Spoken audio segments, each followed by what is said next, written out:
But it was that exact feeling where it was like he was someone that I felt I could open up to at that point in my life without feeling judged, without feeling like he was going to see me through another lens, and just having that space to be seen for as a human who was going through stuff by a teacher was a huge win. And so, you are right that help can come in all different forms, and it doesn't have to come in the ways that we expect it to come in. Yeah, it doesn't have to be a professional. Yeah.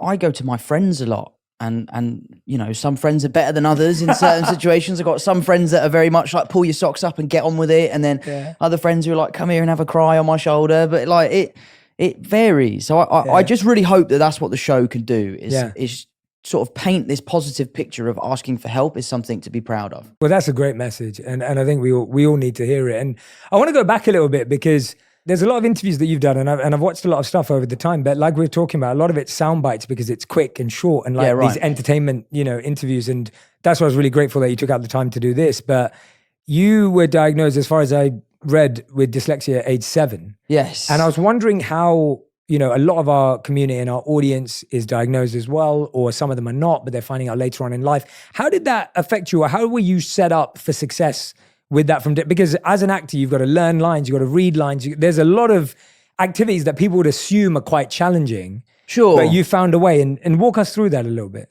I don't know. My mum has always been really hands-on with our education. Mm-hmm.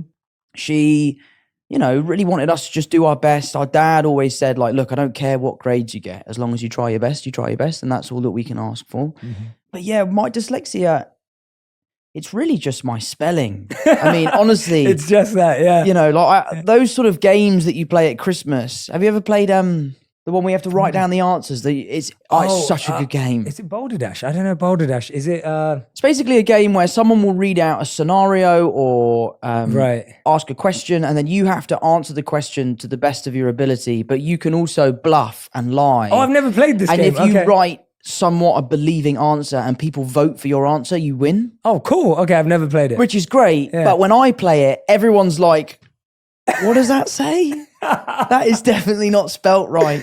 Good. But yeah, so my spelling was really the biggest hurdle. Yeah.